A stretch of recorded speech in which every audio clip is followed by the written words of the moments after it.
Spencer has logged on to watch us.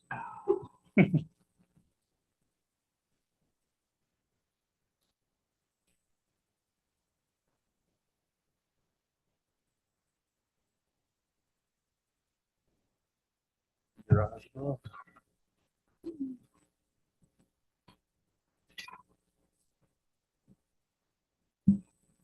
He's got everything ready for you. Sorry.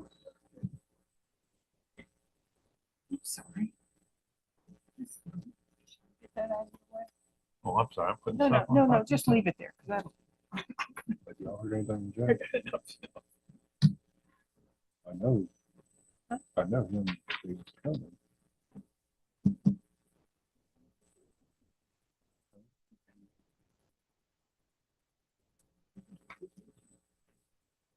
I mean, he sent an email earlier that he was going to be here.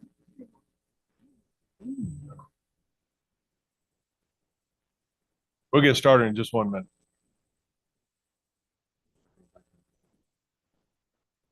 You turn up the heat. The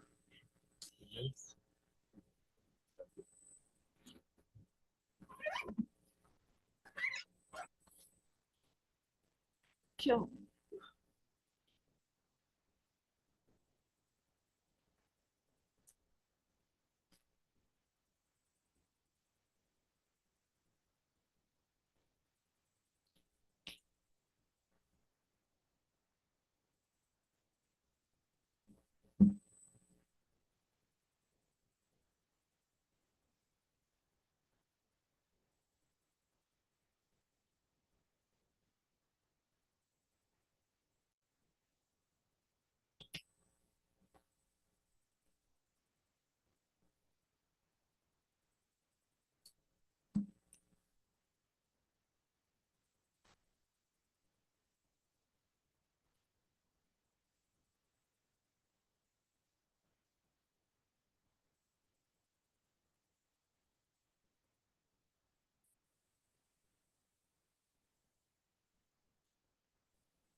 Someone just give me a mic check so I can verify. test. Thank you. Are you good?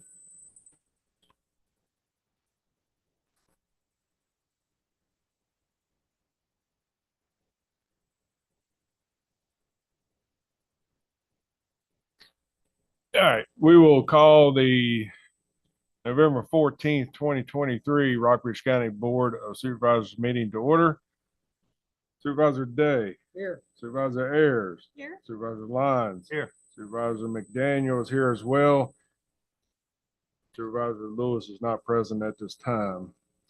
We will now hold a prayer for the board, followed by a pledge of allegiance. Those attending are not required to participate, but if you'd like to join us, please stand.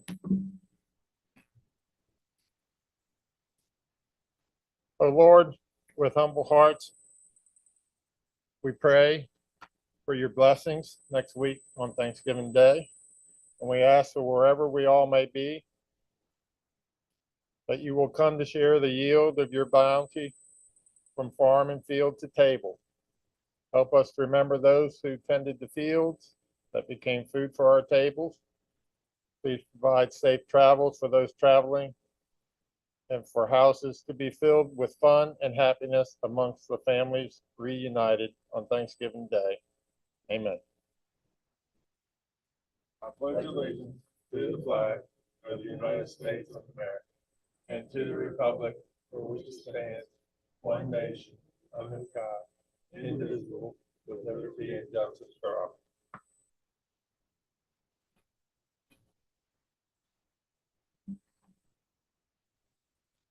I'll let the record note Mr. Lewis is now present.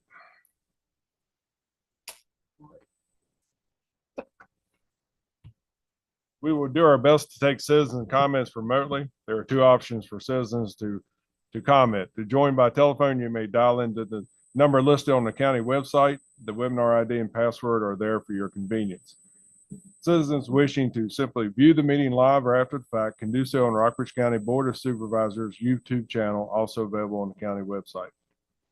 If you wish to make a citizen comment as a Zoom meeting participant, you will use the raise your hand feature.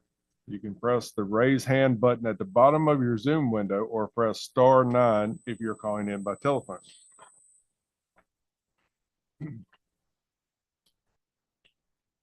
All right, there is one change to the agenda that I have. But ask the board to support in appointing Administrative Assistant Brandy Whitten as acting clerk for the remainder of this week to execute the necessary documents following the meeting. May I have a motion to appoint Ms. Whitten as acting clerk from November 14th through November 17th? So moved. Second? Second. All right. Ms. Ayers? Yes. Mr. Lyons? Yes. Mr. Day? Yes. Mr. Lewis? Aye. And Chair votes yes as well. Are there any other changes to the agenda? I don't have I don't believe we have any recognitions or presentations tonight. All right, citizens' comments. Anybody signed up wishing to address the board? Yes, sir. We have two. The first person is a Mr. Steve Hart. All right, if you please come forward to the podium, please state your name, magisterial district, and try to limit your comment to 3 minutes. Yes, sir. Steve Hart. I cannot be here in 2 weeks, so I wanted to come tonight and give you my comments on the two proposed solar projects to be reviewed then. First, the claim that the solar facilities can be removed in the future and the land restored to agricultural use is wrong.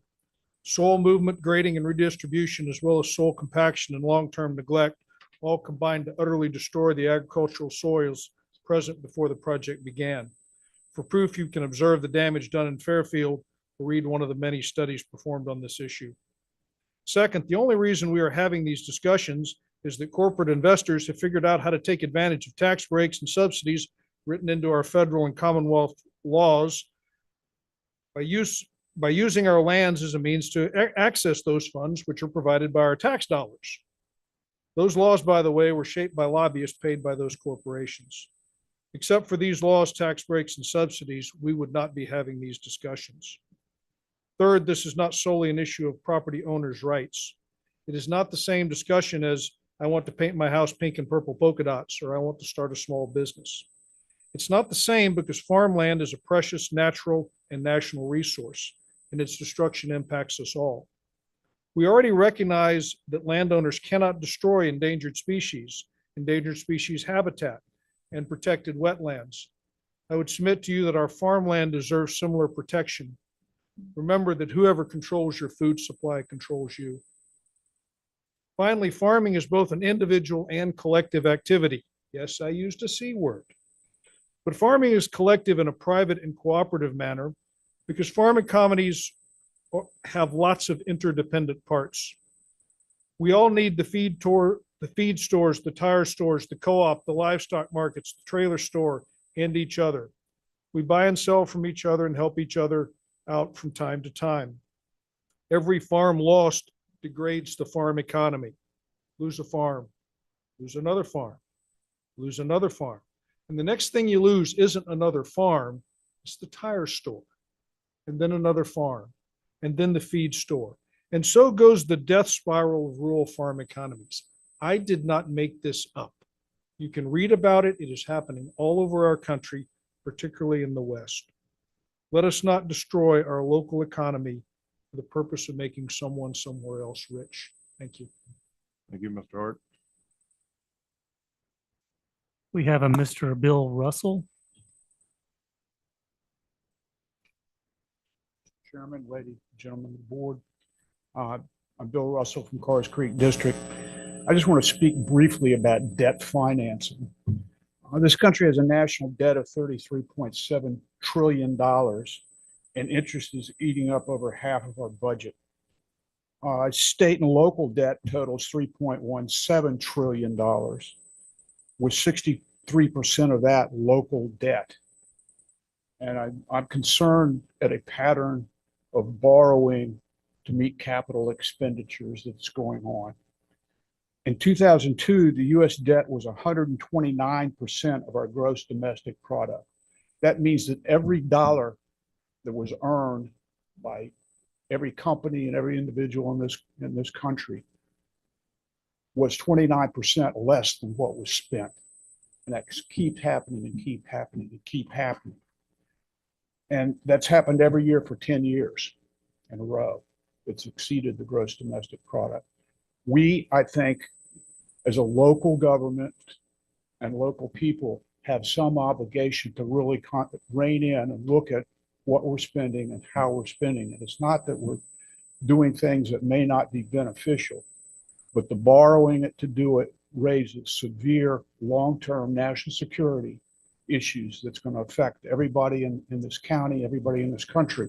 And it's particularly going to affect, I'm not one of the young people, but the young people. They're going to have to pay this off, and I don't see how they can. Thank you. Thank you, Mr. Russell. That's all that's on the sheet. Is there anyone online wishing to address the board? No, sir. Okay. Anyone present didn't have the opportunity to sign up? Okay. Next up, we have the minutes. I'm going to break these apart to two different motions. Has everyone had the opportunity to review the October 23rd regular meeting minutes? Any questions, concerns? Is there a motion to approve those minutes? So moved. And a second? Second. All right. Mr. Lyons, Mr. Day, Ms. Ayers, Yes. Mr. Lewis, Aye. and Chair votes yes as well. Next, we have the October 26, 2023 joint school board meeting minutes. Has everyone had the opportunity to review those? Any questions? Is there a motion to approve? So moved. And a second? Second. All right. Mr. Lewis. Aye. Ms. Ayers, Yes. Mr. Day, Yes. Mr. Lyons, Abstain. and the chair will abstain as well. Next up, we have consideration of financial report from the county appropriation resolution. Mr. Harrison. Yes, the total amount of bills for this period is $534,329.62. Additional appropriations total $3,506. Year to date, revenues are at $17,172,596. And expenditures are at $20,216,816. So we're on track with our estimates. 33% of FY24 has passed. Year-to-date sales tax is at 35%, or $1,498,803. Meals tax is at 42%, which is $1,170,689. And lodging tax is at 32%, or $240,638. And that's, again, the portion that just goes to the general fund. We've received the GFOA award again this year for excellence in financial reporting. And I want to thank my finance staff and the treasurer's office for their hard work and making that happen. And the VPSA bond for the Rockbridge Innovation Center is complete, and those funds have been deposited in our SNAP account. Thank you, Mr. Harrison. Is there any questions, comments from Mr. Harrison? Hearing none, is there a motion? I do have one comment. I had asked Mr. Suter to bring the GFOA acknowledgement forward more formally in recognitions, but he's not to be with us this evening, so I understand. But I just want to focus on that for a minute, that Ashton and staff does an excellent job for us. And, I'm proud that we have gotten that award again and continue to get it. So just wanted to put a pin in that. Thank you, Mr. Harris. Thank you, sir. So I make a motion to approve. And is there a second? Second. All right. Mr. Lewis? Aye. Ms. Ayers? Yes. Mr. Lyons? Yes. Mr. Day? Yes. And chair votes yes as well. Next up, we have consideration of fuel canopy replacement contract. Mr. Harrison? Yes. As you recall, this was originally on the capital improvement plan for FY 25, but we bumped it up this year because of the condition of that. And we're talking about the fuel canopy at Fleet Services, just as a reminder. We did receive the lowest responsive bid from JF Acquisition LLC in the amount of $100,859.20. And before you is a copy of the resolution approving that if approved by the board. I want to note I had the wrong date on the resolution. I had put yesterday's date. We've had that corrected to today's date.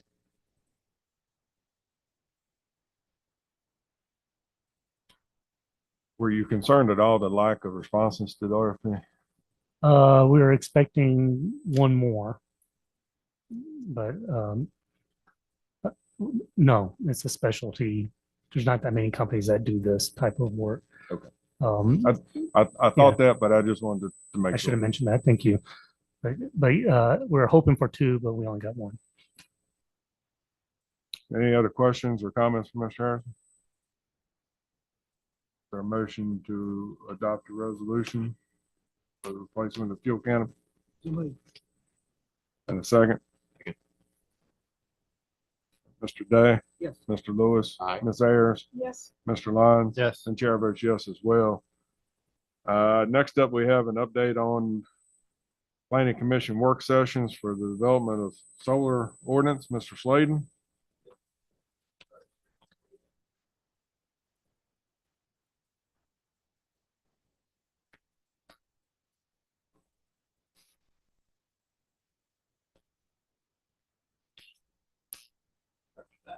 No problem. We felt it'd be beneficial to provide an update, solar ordinance discussion update on October the 11th and November 6th, 2023. The Planning Commission held work sessions to discuss the development of a solar ordinance for utility/community scale solar projects. The October 11th work session included a presentation on common trends seen in solar ordinances throughout the Commonwealth. At that meeting, at the work session, I should say, the staff stated that they would develop a draft ordinance for discussion purposes at the November 6th, 2023 work session. The draft ordinance and a list of talking points that the Office of Community Development discusses with solar developers was included in the agenda package for this tonight's evening discussion. Staff will continue to utilize this list and expand on as needed until an ordinance is adopted. The draft ordinance was developed utilizing this talking point list, if you will, as well as researching other ordinances through the Commonwealth. Can't emphasize as much as need to, but the purpose of providing the draft ordinance was to have a foundation for the discussion, and the draft ordinance was not meant to be a defining point whatsoever. So with that being said, of course, y'all had the draft ordinance in your package. Along at the very beginning of the ordinance, the first few sections review the purpose and intent, the overall statement of intent, I should say, and the applicability of the ordinance. After these first sections, the draft ordinance goes into factors considered granting a special exception permit for your use. I won't read them each one, but highlight on both of these next couple. The factors considered in granting a special exception as drafted would be the proximity of the solar field, solar facility to residential structures and residential districts, compatibility with existing land uses, topography of the site and surrounding area, surrounding tree coverage, again, topography, design of the solar facility with consideration given to elements that mitigate or eliminate the visual obtrusiveness, design of the solar facilities with given to considerations in site selection, avoiding prime farmland, deforestation, karst topography, and large grading projects. And of course, as always, consistency with the comprehensive plan and the purposes is served by zoning. So after those were factors that would be considered during the granting of a special exception permit.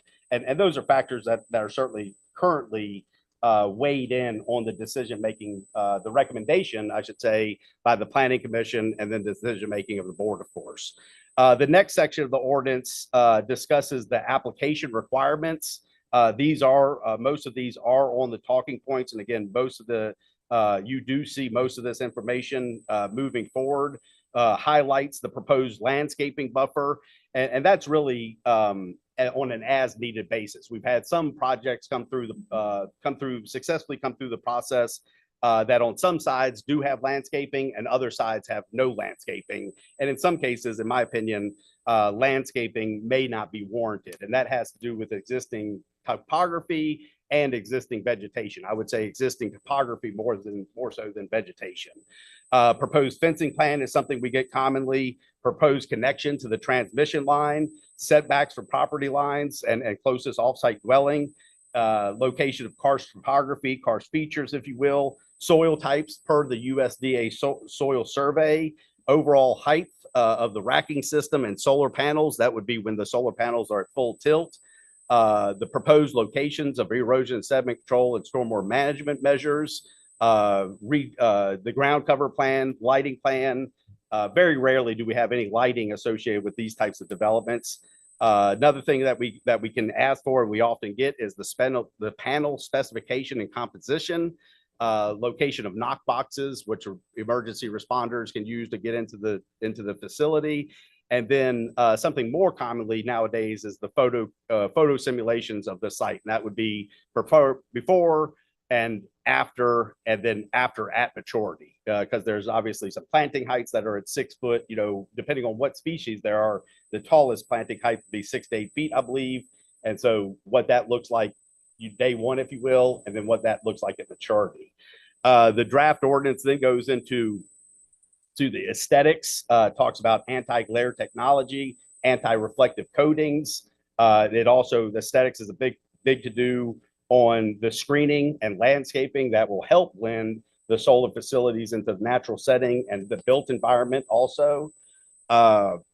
Moving forward, other sections of the ordinance is signage. There's certain state and federal regulations that understand that have to be displayed. Noise that has been talked about in the past, so it does set a decibel level. Additional landscaping requirements, height requirements. One common trend is less than 15 feet, and that would be all the projects we're seeing at a utility or commercial scale that we have seen and we will continue to see utilize the tilting racking system. And so that would be obviously movement following the sun. So the height requirements would be at the maximum peak. It talks about public informational meetings, encouraging public informational meetings. This, of course, would be aside from the required public hearings when we are dealing with a special exception. As you know, the Planning Commission is required to have a bona fide public hearing, and the Board of Supervisors is required to have a bona fide public hearing as well. But the ordinance does go into public informational meetings essentially prior to the formal application. Little discussion on building codes in the draft ordinance. Setbacks, you may have noticed the setback section is currently blank.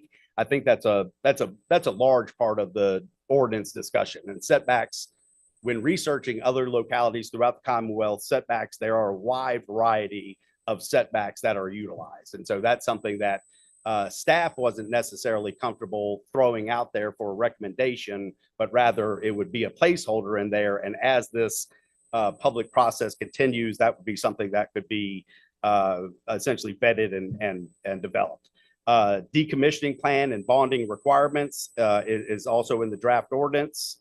Other considerations for an ordinance that are not in the current draft ordinance, but we have seen in other localities is a maximum aggregate cap of solar facilities in the county as a total, maximum and minimum distance between two different projects, the maximum area, some sort of percentage.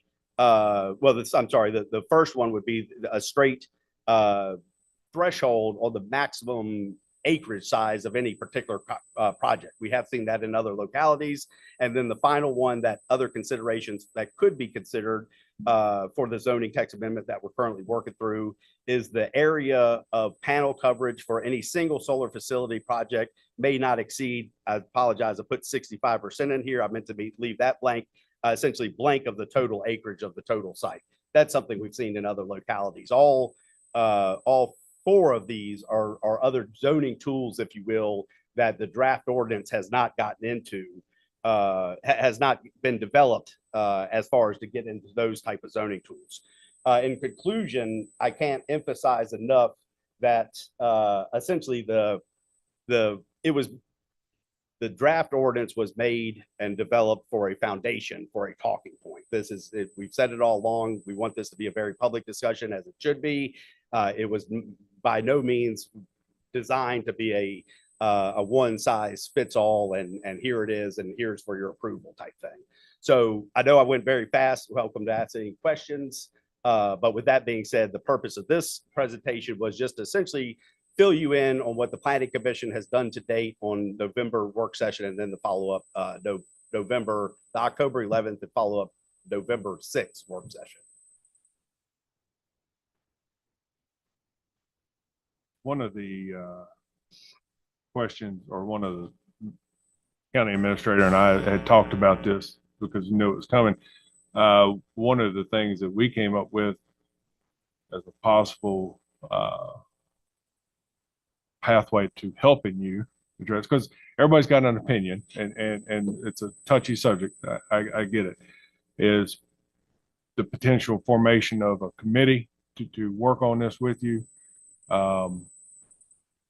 Maybe from various, maybe one member supervisor, maybe one member of planning commission, maybe one member of EDA, maybe somebody from Farm Bureau, 4 or 5, maybe 6 people to help work on it so that there are more points of view in play. Absolutely, I How do agree you feel about that has been discussed, but essentially from the beginning of the solar ordinance discussion.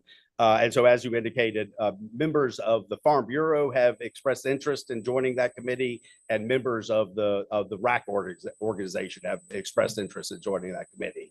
Again, I feel like this is and should be a very public process and welcome any and all input. Essentially, Is there the rest of you have any thoughts on that?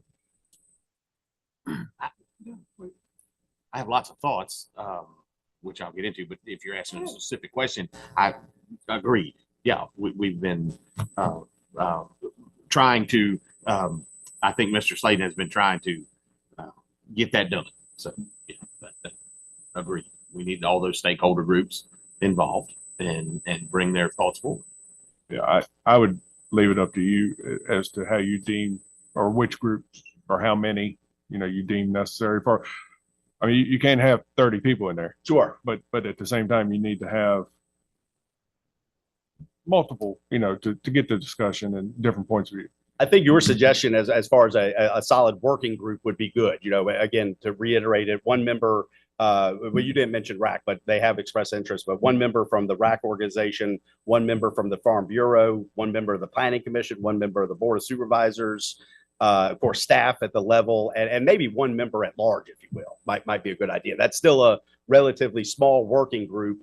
And I think that is imperative where, and again, I can't emphasize as much. That's why we started with the foundation, because I feel like if we did not start with some sort of discussion, talking points, that it would take a longer time, I should say, to get to the point where we're at right now.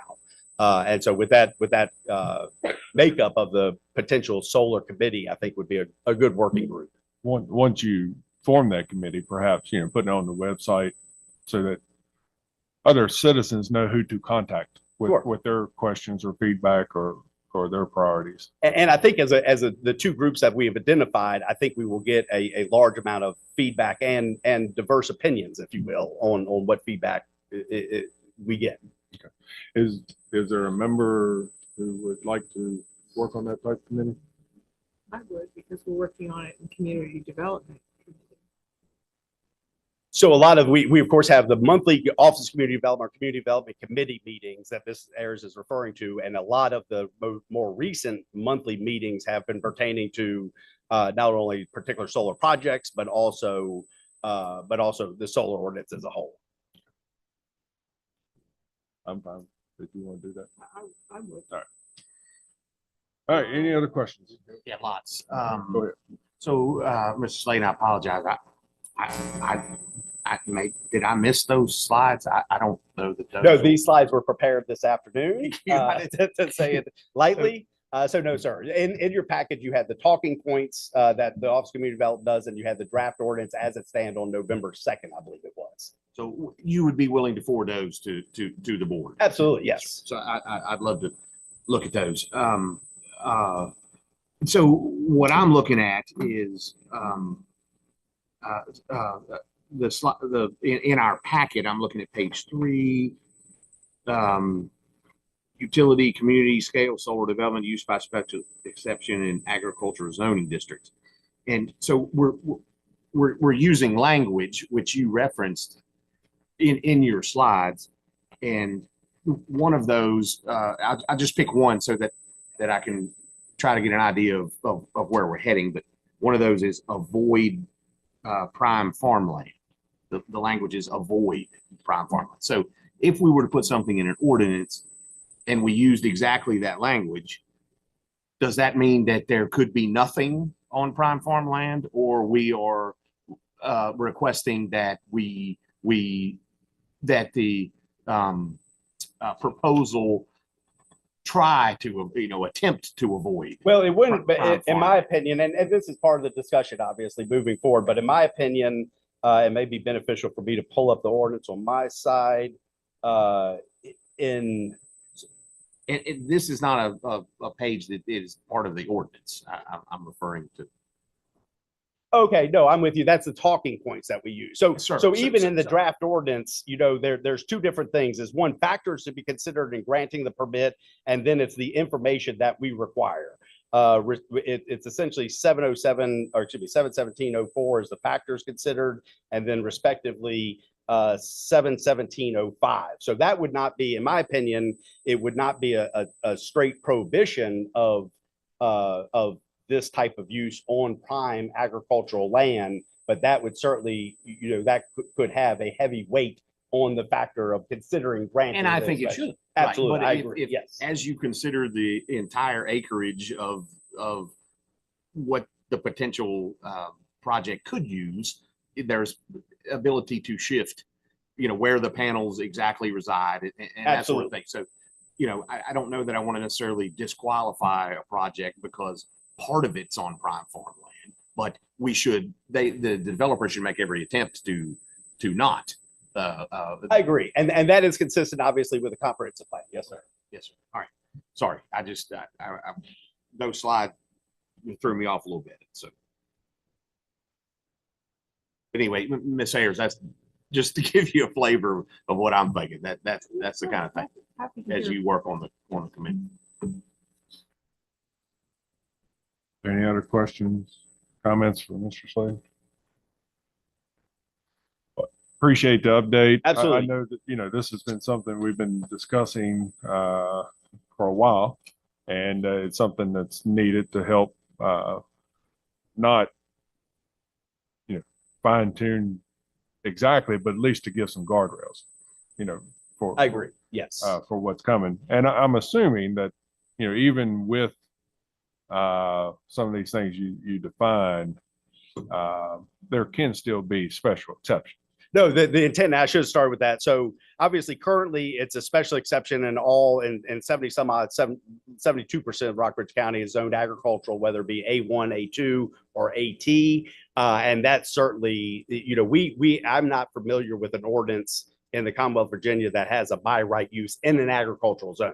So the intent of this ordinance would certainly not be, in my opinion, the intent of the ordinance would certainly not be to allow it as a permitted use with some perimeters in an agricultural zone, but rather continue the special exception process. Absolutely, yes. And I'm sorry, Mr. Chairman, I did have one more specific question, if I could. And this may be more for Ms. Huffman, but again, to your talking point slide of local taxation, we did approve an ordinance per megawatt, of revenue, but my understanding of Commonwealth legislature is that we do have more negotiating powers now with the developer for something beyond a per megawatt contribution. Does that make I sense? believe we have the authority to negotiate siting agreements for the larger projects. I don't know about with 5 megawatt and under. I'm not familiar with that. So my understanding was that legislation had changed that we could request capital Cost sharing. right? capital improvement or our CIP projects, as a starting point for contributions that could be made from the developers.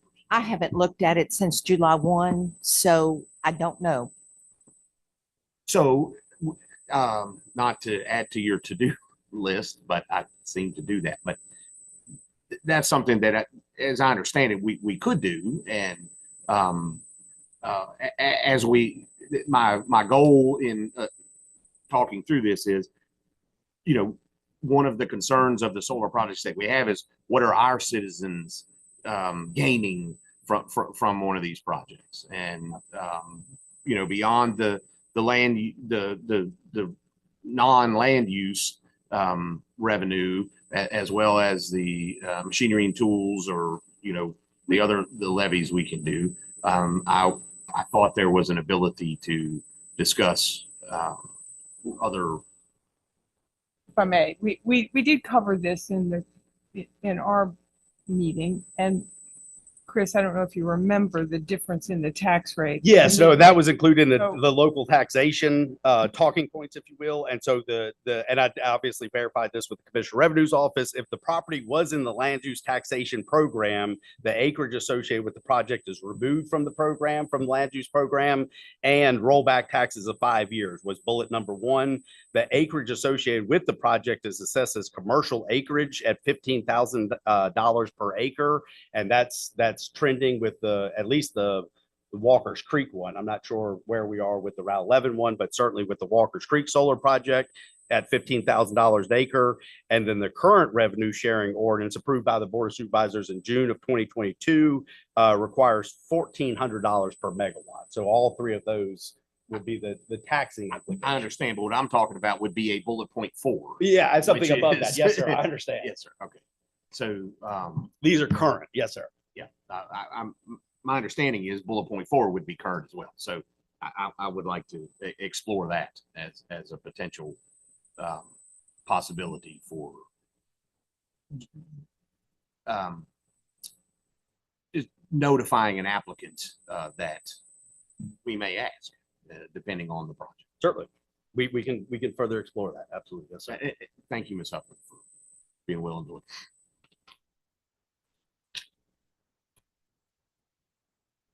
And I would just add that to other supervisors, as more questions or thoughts may come to you, please run through Ms. Ayers and she'll present them at the committee. So before we depart from the next subject do we require, and I apologize because I did not have an opportunity to talk with Ms. Huffman prior to the meeting, but do we need a motion or do we need some sort of action taken by the Board of Supervisors to form this said committee? Uh, Not really. they're not being asked to act on anything. They'll be making recommendations and serving as advisory. So either way is fine. I think you have consensus Absolutely. and we're directing you to form. Okay, perfect. I appreciate that. And so by session, which I'll reach out to accordingly, 1 member, of course, staff will be there, 1 member. Ad hoc, in other words, it would serve this purpose and then not continue, or is this something that would, once formed, be something that would go on? I think it would be determined by the nature of future projects. So, I mean, it would assign to this task, and then Yep. once this Yep. ordinance is adopted or not, it would. Yeah, because the parties of interest may change. So I think it's. I didn't want an endless timeline. Thank you, sir. Something, does that make sense? Is there anything else you have on that, Mr. Slade? No, sir. I apologize. I know I rolled through that fairly quickly, but That's I all right. wanted This to was a good update. have the Thank you. discussion more than the presentation. Thank you. Thank you. Next up, we have, we're going to move to the public hearings. I apologize to any applicants. We're moving a little slower, but good discussion. Do we have the Boxwood application for designated real estate tax exemption? Ms. Huffman, I believe that's you. Yes, sir. Boxwood Education Association, a number of years ago, they own a number of multiple parcels of land on Ross Road in the Buffalo Magisterial District. Number of years ago, they sought and obtained a designated tax exemption for 2 of those parcels of land. They have several others, 5 others that have not been, but they have now applied for designated tax exempt status for those. Those parcels are with their assessed values and 2023 taxes are listed in the board report in your agenda. 3 of the parcels are 3.29 acres, having an assessed value of $3,900, and the annual tax is $23.75. Another parcel is 0.1 acre, assessed value $500, and the real estate tax is $3.05 annually. And the final parcel listed is 4.002 acres, assessed value of $53,600, and the annual real estate tax is $326.96. Following that in your report is a list of items for the board to consider when determining whether or not to grant the tax exemption. That is straight out of the state code requirements. Emily Cole, Executive Director, and Scott Shank, Treasurer of the BEA, are both present and may wish to speak regarding the request and can respond to any questions of the board. This requires a public hearing and adoption of an ordinance. The board has previously authorized scheduling of the public hearing for this meeting. The proposed ordinance is attached for your consideration. The action requested is to hold the public hearing, and if acceptable to the board following that, adopt the proposed resolution as presented or as revised. Thank you, Ms. Huffman. Let's hear Ms. Cole, Mr. Shank. Anything you want to add? Come forward to the podium to add. Okay, thank you. All right. Any board discussion, comments on what Ms. Huffman had to share? Very pleased with Boxwood and all that it provides our students, our public schools, and our community. So, make a motion. Well, let's have the public hearing first. Right. Um, Let's don't jump the gun. So, all right, we will open a public hearing. Is anyone signed up wishing to address the board? No, sir. Is there anyone online wishing to address the board? And is there anyone present didn't have the opportunity to sign up wishing to address the board? All right, at this point, we will close the public hearing. I believe Ms. Ayers made a motion to approve as presented. Is there a second? Second. All right, any discussion before we vote? Just echo Ms. Ayers' comments. Ms. Ayers, Yes. Mr. Lyons? Yes. Mr. Day? Yes. Mr. Lewis? Aye. And Chair votes yes as well. Next up, we have the lease revenue bond for economic development property purchase. Mr. Harrison? Yes, sir. On September 11th of this year, the Board of Supervisors exercised their option to purchase property in the Raffine area for economic development purposes.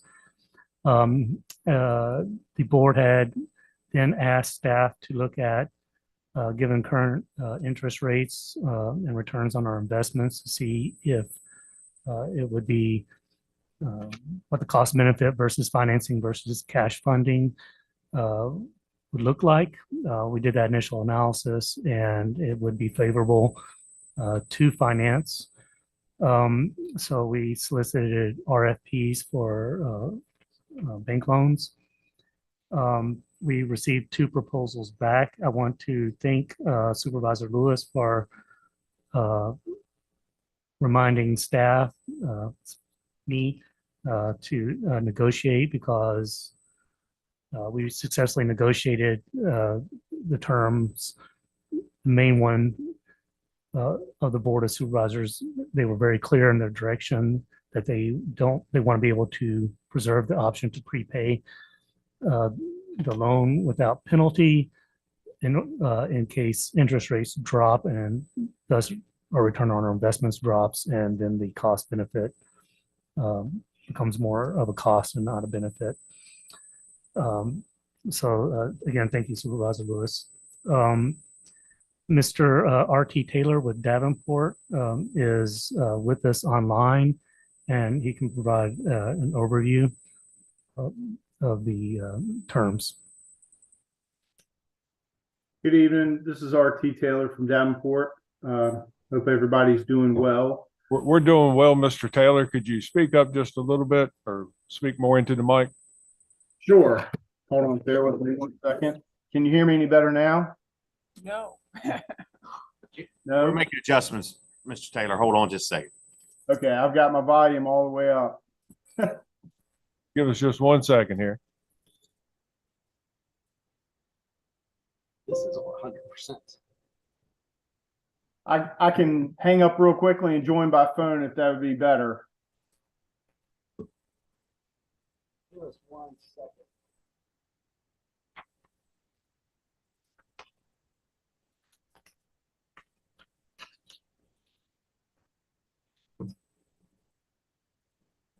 Try it now. if you don't mind. Testing 1, 2, 3. That's better. Yes. Okay. Sorry about that. Thank you for helping me out there. Yeah, so we distributed a bank RFP based on our initial discussions with staff and the analyses. We worked hand in hand with staff on determining what current rates are doing on the short term for our interest earnings potential versus what the banks would potentially offer us. To cut to the chase, we got the 2 proposals, one from Bank of the James and one from Webster Bank. They were both very amenable to the follow-up negotiations and discussions, realizing that one of the main stipulations here is that the county wants to preserve as much flexibility as possible to prepay the loan such that when and if interest rates start to move against us, we could prepay the loan without penalty. And in particular, Webster Bank, who provided the lowest all-in cost of financing option in this particular case, said that they were willing to let the county prepay at any time without penalty after the first year. So we thought that that was a very good, flexible option. It fit in line with the board's direction. And as you have the memo in your packet this evening, we did issue this RFP for an amount up to $1.35 million. As you can see on page 2 of the memo, this is the upshot of the analysis. The matrix at the top demonstrates the potential interest earnings based on your flexible investment option, which is the local government investment pool. It is the fund administered and managed by the state, the Commonwealth of Virginia. It is the short-term daily liquidity option that they provide, and it is currently yielding above 5.5%. So for optics here, we've just simply rounded it to 5.50%. And if you were to take that 1.25 million that we estimate the land would cost and multiply that by the rate of 5.5%, you can see you can earn roughly 68 $69,000 annually. And again, it's a moving rate. And if it should move down over time, obviously those interest earnings would move with it. However, we've assumed here that they would stay in through the same maturity date as the loan itself. We have discussed with staff the potential opportunity that if we wanted to sort of set up an investment strategy where we could lock in some of these potential interest earnings ahead of any fall off in interest rates, we could potentially do that to preserve some of that yield. But the upshot of this is on the columns C through E is the estimated debt service schedule you may pay on the loan based on the proposal provided by Webster Bank over a 10-year period. And this is a taxable loan based on the purpose behind the financing. The project is for economic development purposes, so there might be some private activity tied to it. But again, one of the key provisions in here that we made sure Webster Bank was comfortable with is that we could prepay the loan in whole, meaning whenever we decide to prepay it, we might pay off the whole principal balance, or if an opportunity arose where we wanted to shave off a piece of the parcel that we're purchasing, we could prepay the loan in part. So we have a lot of flexibility here. We can prepay it if interest rates move against us, and that disparity, if you will, between interest earnings and interest expense starts to get closer together. Or if we go to sell a piece of the property for strategic purposes, we could take the chunk from the sale and prepay the loan in part. There's a lot of flexibility built into this option, and it lets us go ahead and meet our timeline to get the piece of land purchased before year end. So with that said, I just would like to open it up to any questions that you all may have regarding this potential financing. Any questions for Mr. Taylor? Well, I was going to talk about the $100,000 upfront fees. Do we know that will be $100,000? No, ma'am, it's not. We when you go to the banks and ask for a loan, specifically looking at a municipal loan, we err on the side of conservatism, meaning we want to be able to go to their credit team and get approval for an amount over and above what we expect to need.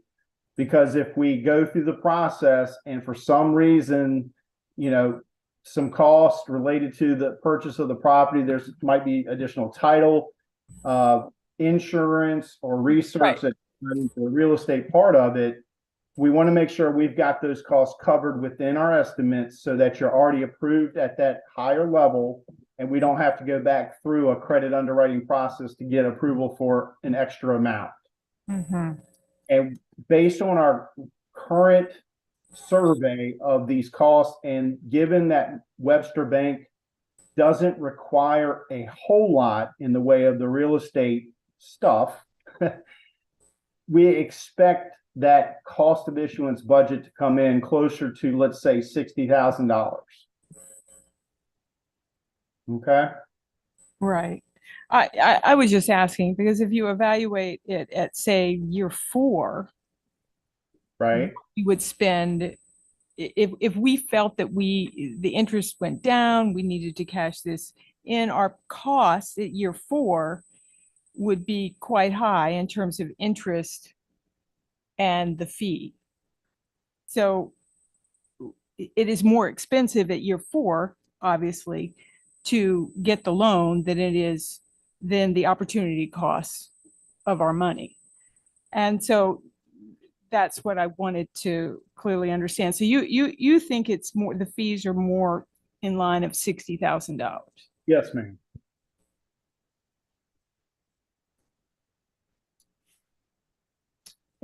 I want to just, the collateral will be the county administration building, this building we're sitting in now. Yes, and that's a good point, Ashton. One of the things that we wanted to make sure, again, trying to build in as much flexibility as possible for the county. If if for some reason we were to use the collateral we're looking to purchase as collateral for the loan, it wouldn't be as simple, and it would add cost to breaking it up and selling different parcels at a given time and prepaying the loan. You would have to repaper, if you will, the financing documents and the underlying real estate documents for the land you're purchasing. So to keep it as streamlined as possible in coordination with your bond counsel, Daniel Lara, and your county attorney, Vicky, we asked the banks to consider a substitute collateral, and that would be the county admin building. Any other questions from Mr. Taylor or Mr. Harrison? All right. At this point, we will thank you, Mr. Taylor. If you hold on, we'll do our public hearing here. We'll open public hearing. Is anyone signed up wishing to address the board? Yes, sir. We have a Mr. Steve Hart. Okay, Mr. Hart, please come forward. Yeah, I'm Steve Hart, Cars Creek, and my son Andrew says our unofficial family motto is poke it with a stick. And I guess I'm about to do that. I appreciate the explanation of the extra $100,000. I couldn't figure that out ahead of time. And I appreciate the explanation of why we're putting our county building up as collateral for this. So apparently not only are we going into debt, we're gonna have to pay for the privilege. The interest paid on this loan is $569,344. What I really don't understand is why you think it's a good idea to take $569,344 of our tax dollars to pay Webster Bank to make them and their investors rich. The taxpayers of our county are not a cash cow for you to milk and make somebody else rich. With the loans you have taken out all of this year, the other two loans aside of this, it seems to me that you think that's part of your job. $569,344 represents 142 years of my taxpayer, my taxes to the county, me alone. You can flip that around. It's 142 of me paying the tax for 1 year, or divide it up however you like. If you left that money in my hands, my family's hands, we would be investing that in the business for here. The business would benefit us and our community and our county. Finally, Davenport is not a company concerned with public finance. They are a company concerned with keeping us in debt. They advised us to capture the decline. That's exactly what we have done by going into more debt. All they have suggested is debt and more debt and more debt. And I'm going to guess that's because they get paid when we go into debt. It sounds to me they don't have our best interest at heart. I really don't think they have mine at heart. Debt, public debt, serves everyone but the taxpayers that have to fund it. Debt makes us slave to the bondholders. We have to pay them regardless of what happens in our economy. I'm getting kind of tired of being sold into slavery by my government, and I would really like them to stop doing it for any and all reasons. Thank you. Thank you, Mr. Hart. Anyone else signed up? Yes, sir. We have a Mr. Bill Russell.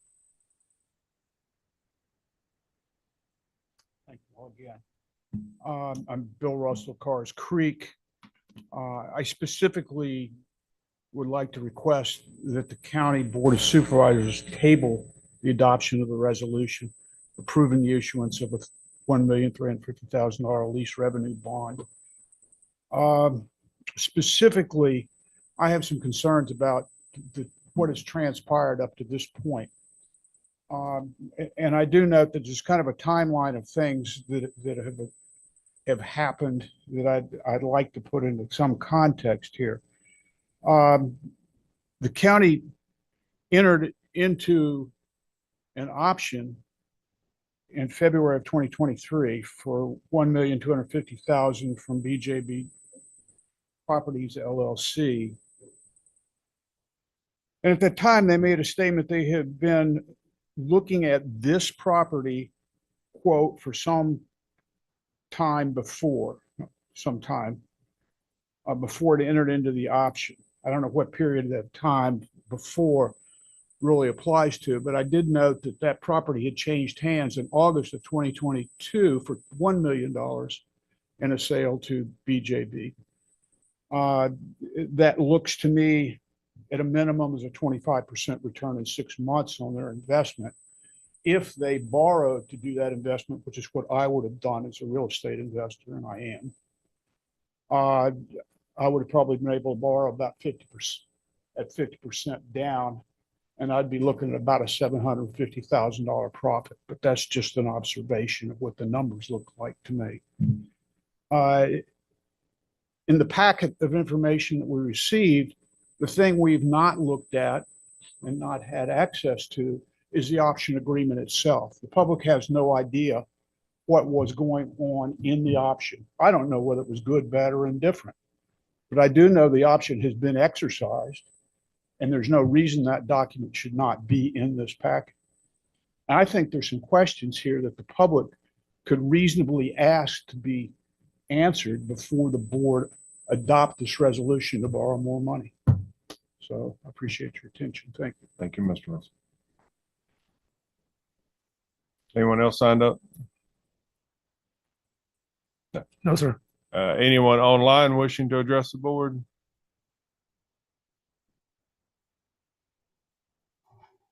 There is no one with a hand raised. Thank you. Anyone present didn't have the opportunity to sign up? All right. At this point, we'll close public hearing and open it up for board discussion.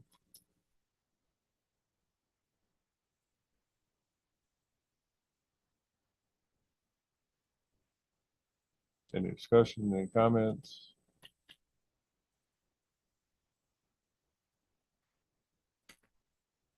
You have a motion in front of you. Is there a- I guess I would ask one question. Mr. Harris, Yes. what is the difference between $569,344, $727,413? The is $158,069. But you do have to subtract the fees. That's including that would be if we were at 1,350,000. Actually, it's going to be higher because we're not going to need 1,350,000. Right. My So, point is, no, my point is that, no, that's interest on the money. But if we happen to, that's money lost to us. So that if the interest rate goes down and we want to exercise our option, we've lost the 100,000 or the 60 or the 70 or the 50 or the whatever. So that is on top of the interest, the say 4 years of interest, correct?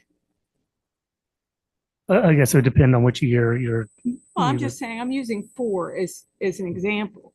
So if you take 4 years and add the interest on that 4 years and then add the 60,000, you get $365,000 in interest and fees in those 4 years.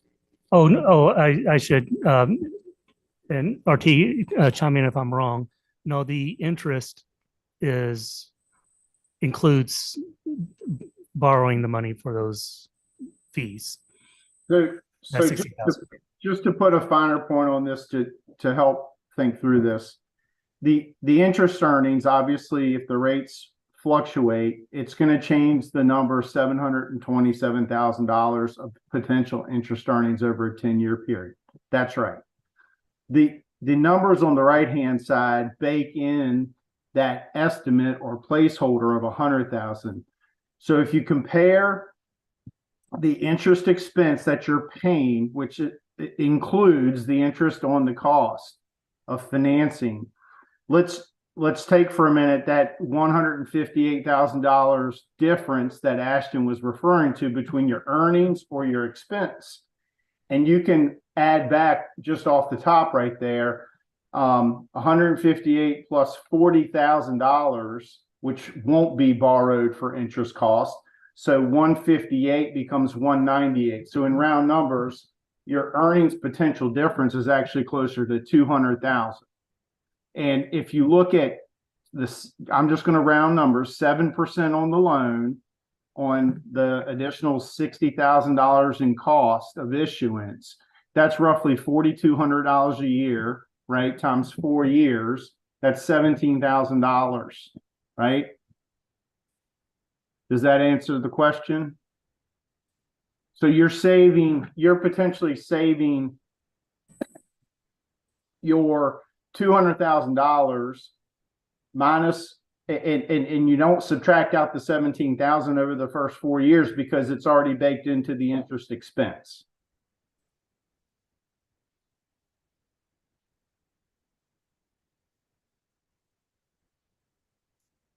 And again, this is the upshot of the analysis is to demonstrate what we could potentially earn versus what we might spend on a loan. One of the main reasons, again, that we built in the prepayment flexibility that we built in is so that if over time our earnings potential starts to drop versus the loan, we have the ability to prepay it.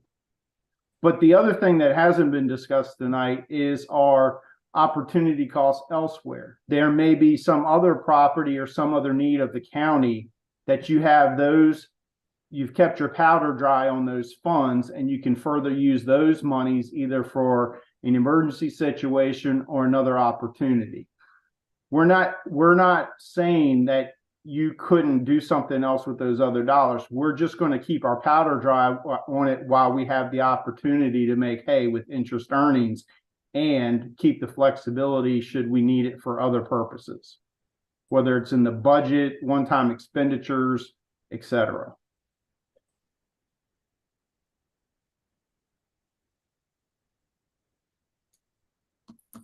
Thank you, Mr. Taylor. Any other discussion? I misspoke. You don't have a motion in front of you. You have a resolution in front of you.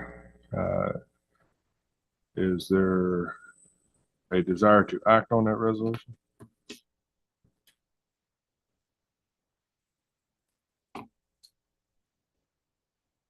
As a member of the Finance Committee, I will make a motion to act on the resolution, to approve that resolution. So that's a motion to approve. Is there a second? I'll say. All right. So we have a motion and a second. Mr. Lewis, Aye. Mr. Day, Yes. Ms. Ayers, Yes. Mr. Lyons, Yes. and Chair votes yes as well. Next up, we have John E. and Alexandra L. Byers of 499 South River Road, Buena Vista, Virginia, application for a special exception permit for the construction of an accessory structure in Zone AE hatched floodway in a special flood hazard area. Mr. Sladen? Thank you.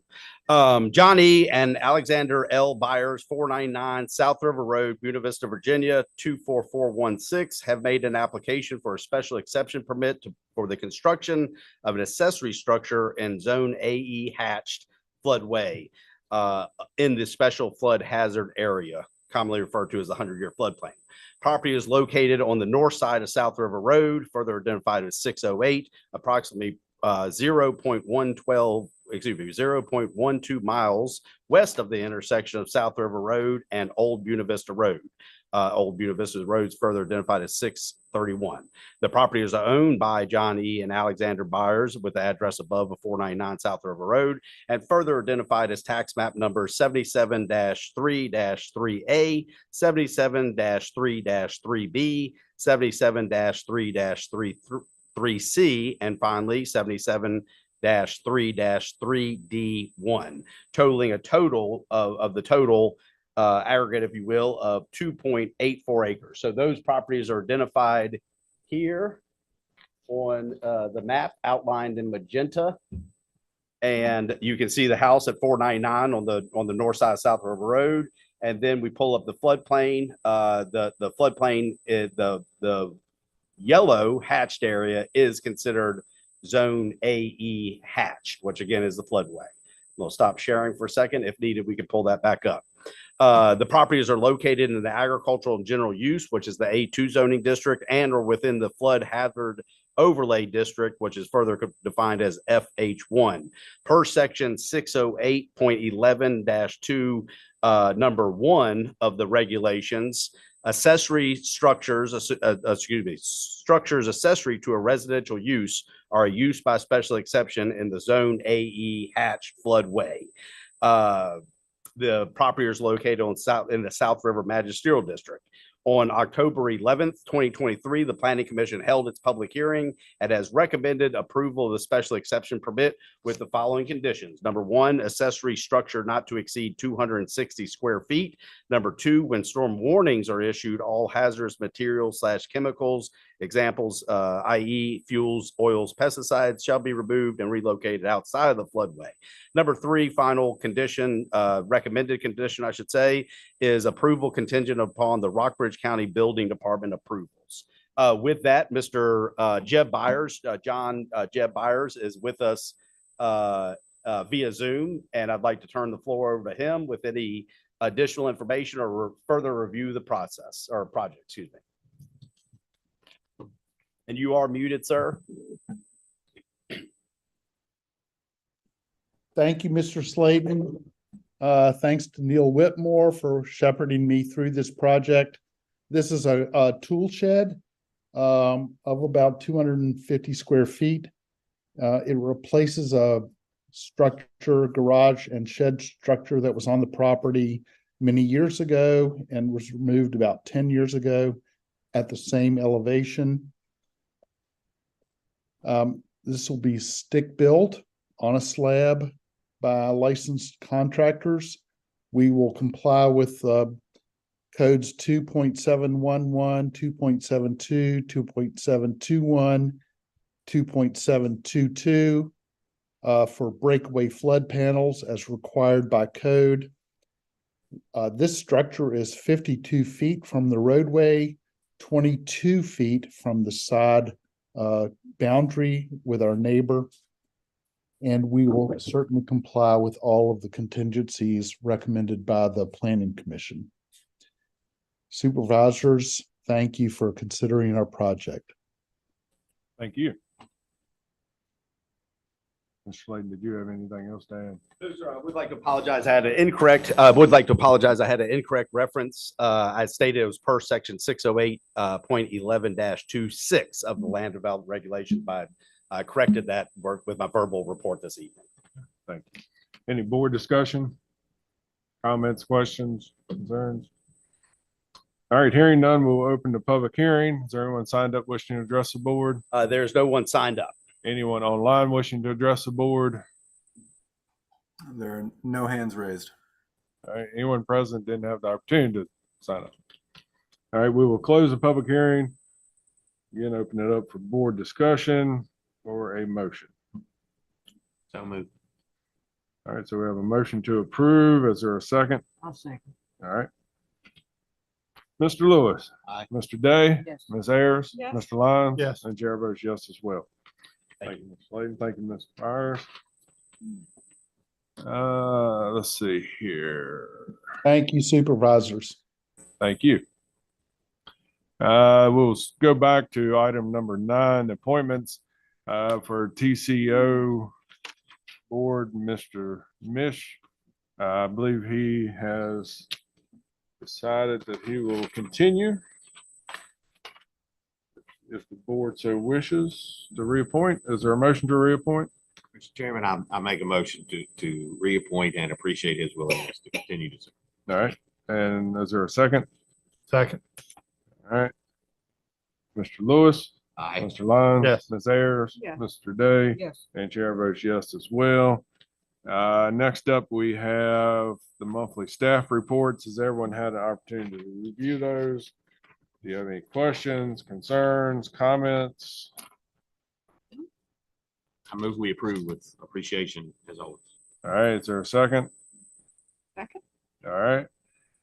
Mr. Lewis, Aye. Ms. Ayers, Yes. Mr. Lyons, Yes. Mr. Day, Yes. and Chair votes yes as well. Are there any board comments? Actually, I do have a comment on tourism. I would like to announce our tourism board is very happy and pleased to announce the appointment of Cheryl Wagner as the region's new tourism director. She will begin her employment on December 11th, 2023. She is a native of Rockbridge County, brings 27 years of tourism experience with the last 16 as the director for the city of Stanton. So, very happy. And that's it. Thank you. Do you have anything else? No. Mr. Lyons, you have anything? No. Mr. Day, Mr. Lewis? I do have one small thing. I did, with the board's approval, attend the Virginia Association of Counties conference this weekend. And as always, found it invigorating and good to be a part of. I did attend several sessions. The most relevant one would be, as I always bring, the Virginia's state budget outlook and issues. So VACO engages a consultant to analyze and look at all these things. So I have the slides from that, and I'll keep it short. I'll just submit those to Ms. Whitten, and we'll send them out to you. But there's good and bad in there. You know, it's the usual stuff. The revenues look good, but how to distribute those revenues is always the question. So more to come when you read it. Thank you. Mr. Harrison, you have anything? No, I want to thank the board again. Thank you for your comments on the on our award. That is an award that goes to the county, and we've Rockbridge County has gotten that for, I think it's in the wall in my office. I think we got 2 more years, and they're going to have to give us another plaque. And Running out of space, right? and I think it's I'm glad because with our budget, we've always been very clear about that. It's very the public can understand it. All of our documents are online, and I appreciate working for a government that is open with its finances. So even if people might disagree with what we spend our money on and on taxes, and that's their right, but at least they're not misunderstanding the numbers. And so, thank you. Thank you, Ms. Harrison. We'll make sure at our next meeting to have some recognition for you and your department there. Ms. Huffman, you have anything? Yes, sir. All right. Ms. Whitten, as in your new role of superiority for this week, do you have anything? All right. It's not new, it's just official. Yeah, I'm pretty sure she probably runs it anyway. All right. Let's see here. Would like to extend to everyone, the community, wish everyone, hope they have a happy Thanksgiving next week. Enjoy time with your friends and family. Be careful, and to our staff, I hope you enjoy your time away from work. All right, at this point, we will move to closed session. We're looking for a motion as permitted by Virginia Code 2.2-3711A 5, discussion pertaining to an economic development project and state aid concerning a prospective business or industry where no previous announcement has been made of the business or industry interest in locating or expanding its facilities in the community. Is there a motion to move into closed session? So moved. And a second? Second. All right, Ms. Ayers, Yes. Mr. Lewis, Aye. Mr. Day, Yes. Mr. Lyons. Yes. And chair votes yes as well. Thank everyone for attending. Please be careful on your way home. Mr. Chairman, do we expect any action after coming out of closed? I don't think so. Just want to clarify for. No, this is just information. Yes, sir. Ashton.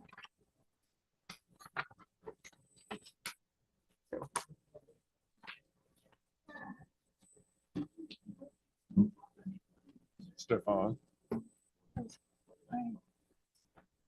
Just want to clarify. I was going to say thank you. Still having trouble. You know, me and numbers. No, but you see what I'm saying is, oh, sorry, turn that off for me. We'll show him. All right.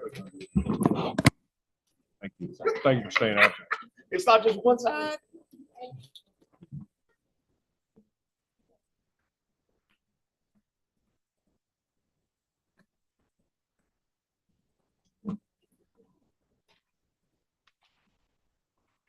I'm gonna be. Party tomorrow.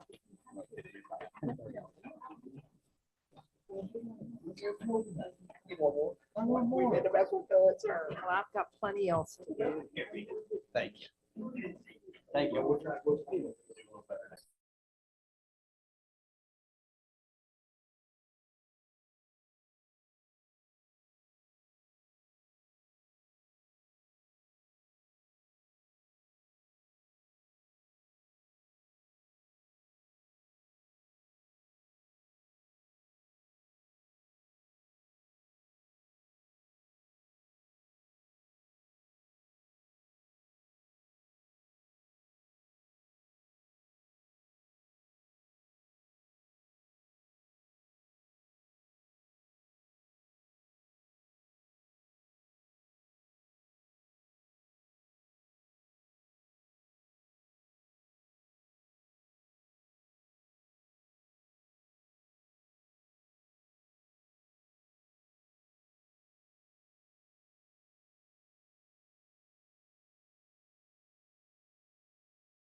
And then start video down at the bottom.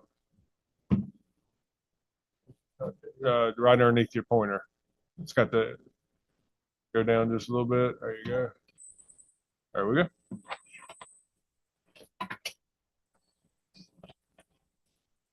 Dr. IT Lines. Group effort. All right, so the certification motion needs to be that the board certify that enclosed meeting just concluded to the best of each member's knowledge. Nothing was heard, discussed, or considered except the matter or matters specifically identified in the motion to convene in closed session and lawfully permitted to do so, discussed as exempt from open meeting requirements under provisions of the Virginia Freedom of Information Act.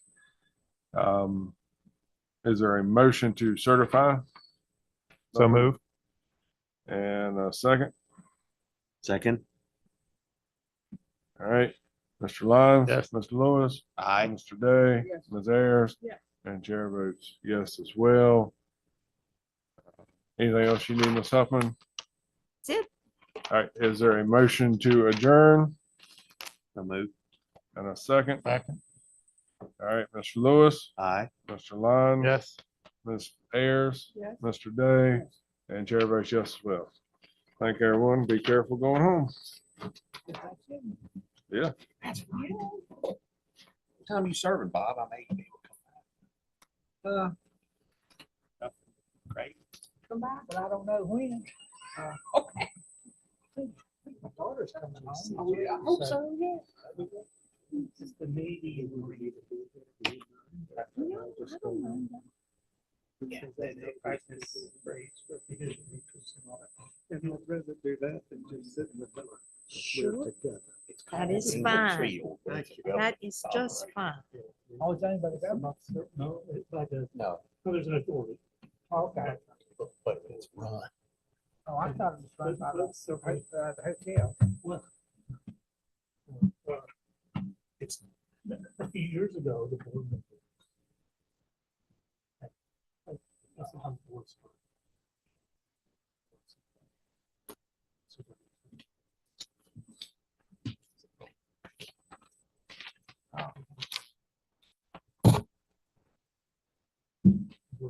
Supervisors have to do that. Yeah, yeah. They do. Figure it. My office.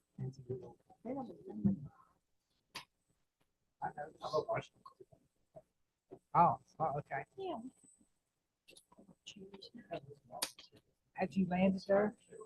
Have you landed up there? We do have an elevator. I probably in our car. Oh. They did, an air shot. Huh, I've never heard about that. Okay. Many of the general public show up there? Oh, okay.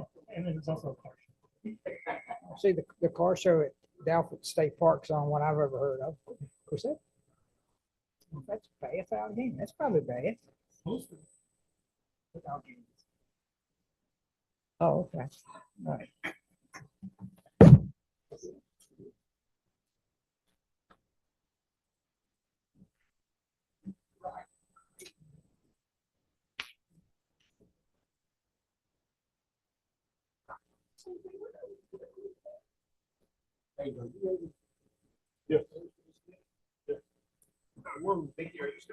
Are we gonna go up to my office? We can do it here. There's more room here. We can just, What needs to be done to put that up?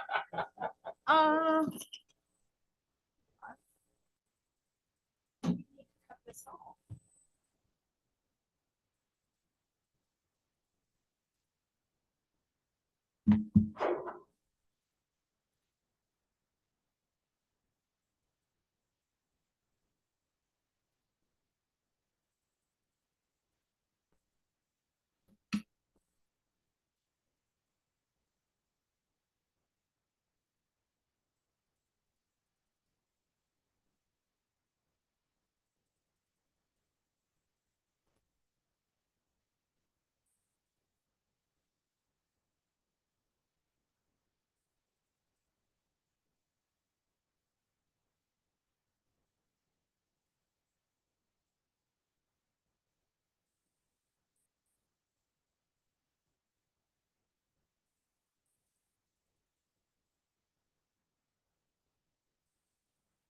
agree to stay here?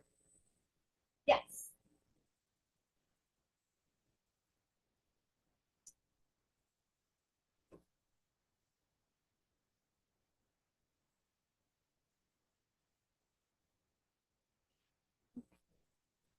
What does that say?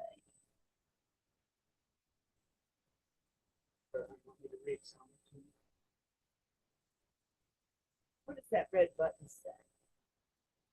And I'll bring it to you. End webinar.